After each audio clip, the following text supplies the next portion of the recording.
In this lesson, we are going to implement PayPal payments. When you select a product, add it to cart, and create an order, after placing the order, we are going to show PayPal button in the order page. And when you click on it, you will be redirected to PayPal to make a payment. And here, after clicking on Pay Now, you will be redirected to the website and the status of payment and message will appear here. To get the source code of this lesson, go to the repository. In the comment section, find video 30, and here you can compare your code in this lesson with mine. Let's get to code. Here is the plan to implement order payment by PayPal. First of all, we need to generate PayPal client ID. What I'm gonna do is to go to developer.paypal.com and log in to the dashboard. If you don't have an account, you can click on sign up and create a PayPal account first, and then enter your email and password and log in to access to the developer section of PayPal. After login, click on your name, dashboard, and here we have My Apps and Credential section. We have two states, Sandbox and Live. For this application, we are going to use Sandbox account because we are testing the application, but for Live website, click on Live and create Live app. So click on Sandbox and then click on Create App. We need to set a name for the app. It's Mern Amazon app. Select default options and click on Create. Here we have the client ID. Select it, copy, and inside the backend folder, find the .env file, and here enter PayPal _client _ID all capital equal to, paste the API key here. Don't use this one because I will delete it after this lesson. Create your own client ID. Save the file, and that's it about the PayPal section. For the next step, we are going to create an API to return this client ID to the front end. Open server.js, and right after this line, implement this simple API. It's a get API at this address /API/keys/PayPal, and what we return is PayPal client ID that exists here, this value. If it does not exist, return SB stand for sandbox. Save the file and go for the next step. It's installing React PayPal JS. This is the official package to use PayPal in your React application. Open your terminal, go to a new terminal, and inside the front-end folder, install this package. npm install @PayPal/react-paypal-js. Let's go for the next step, and it's using PayPal script provider in the index.js. It's a higher order component that we need to use in the index.js and wrap the whole application inside it, like what we did for store provider and helmet provider. So what I'm gonna do is to wrap the app inside this PayPal script provider. It's coming from the PayPal package, this one. I set defer loading to true because I'm not going to load PayPal at the beginning of loading the application.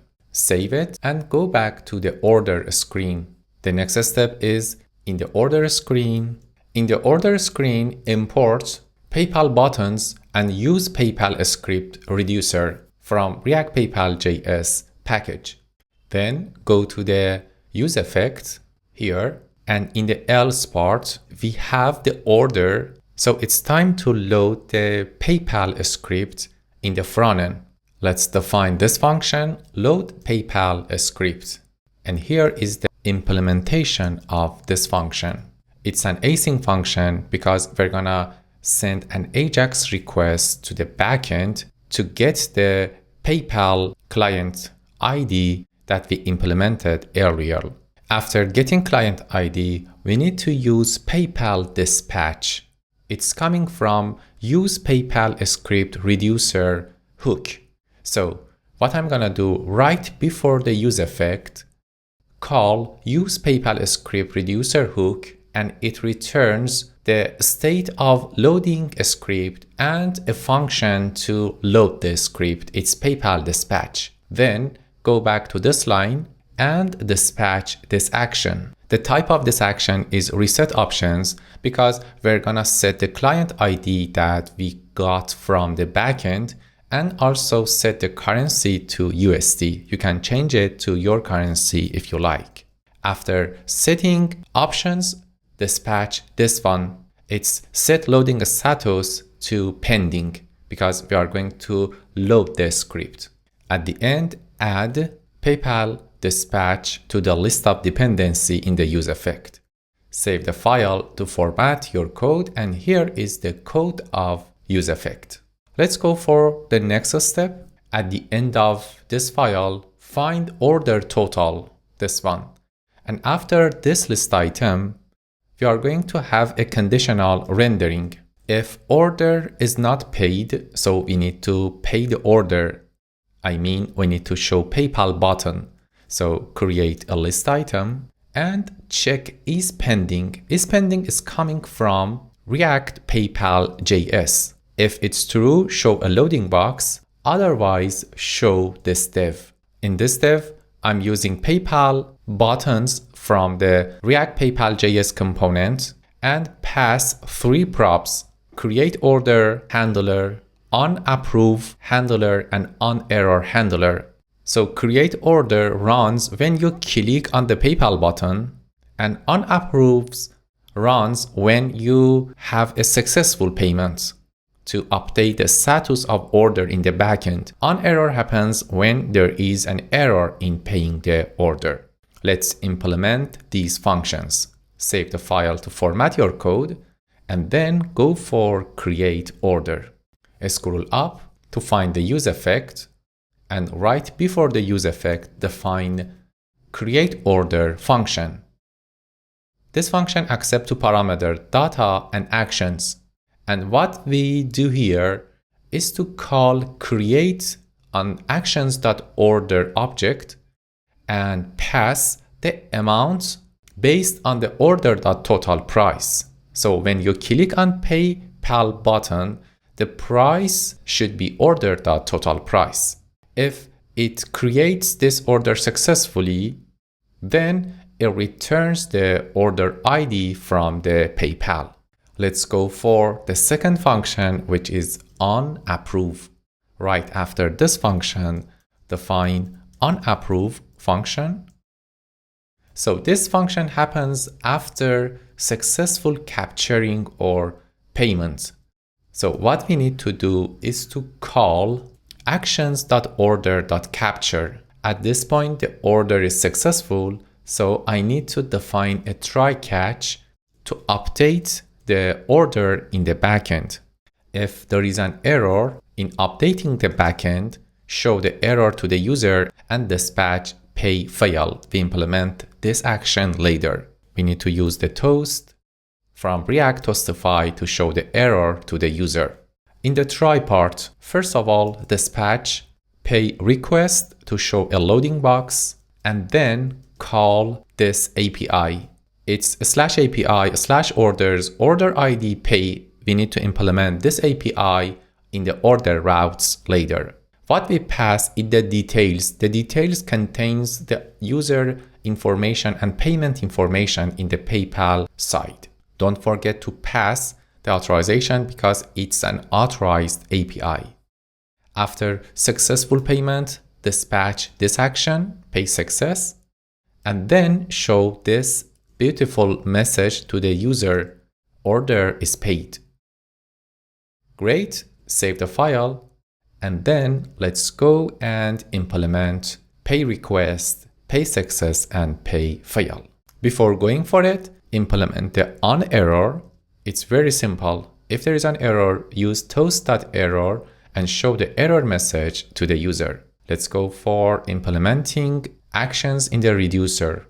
scroll up to find the reducer, and right after fetch fail, implement 3 actions. Pay request, it set the loading pay to true, pay success, set loading pay to false, and success pay to true.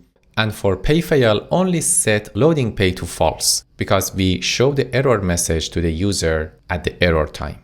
Also implement this action, it's pay reset. What it does is to reset loading pay and success pay to the default state. Great. Let's find the use reducer, and here I'm going to get success pay and loading pay. By default, they are false. Here and here. Then go to the use effect here, and inside the use effect, add a new condition to fetch the order. It's success pay. If it's true, then we need to fetch the order to update the order status in the screen. Also, in the fetch order function, if success pay is true, we need to reset the payment status. Then add success pay to the list of dependency array. Go to the end, find the PayPal button right here, and right after this, if loading pay is true, then show a loading box. Awesome. It's time to implement this API. Inside onApprove, we need to implement this API in orderroutes.js. Open orderroutes.js, and after getID, implement put /.id/pay. In the body of this API, find the order using find by ID and check the order. If it exists, then set order is paid to true, set paid at to the current date and time, and update the payment result from the body of this request. At the end, call order.save to save the order and send back this message, order paid. Also, you can pay the order data to the front end too. Save the file and implement the else part. If order does not exist, set a status to 404 and set message to order not found. Save the file. Let's check the result. Select the product, add it to cart, proceed to checkout, continue, and here click on place order. Awesome. We have PayPal button here after the creating order, and let's test it. Click on PayPal button and you will be redirected to sandbox.paypal.com. If you set the client ID to a live app, it should be paypal.com, not sandbox.paypal.com. The price here is coming from the price that we set in order total here. And we are ready to test the payment. You need to log in with a test account. And to get the test account, you need to go to the sandbox, click on account, and find your test buyer account here. Enter them here, and then click on pay now. Awesome. Order is paid and the payment status will be updated in the screen. Great. We successfully implemented order payment using PayPal. And if we refresh the page, the status is paid and there is no PayPal button because in the code in order screen, we have this condition. If order is paid, there is no need to show the PayPal button. Let's review what we did in this lesson. In the server.js, we implemented a get API to return the client ID for the PayPal to frontend. In order route, we implemented a put API to update the order status after payment. In package.json, we installed React PayPal JS. In index.js, we wrapped the app in a higher order component named PayPal script provider to load PayPal script in our React application. And in the order screen, we implemented payment using PayPal button. That's it about this lesson. Until next lesson, bye-bye.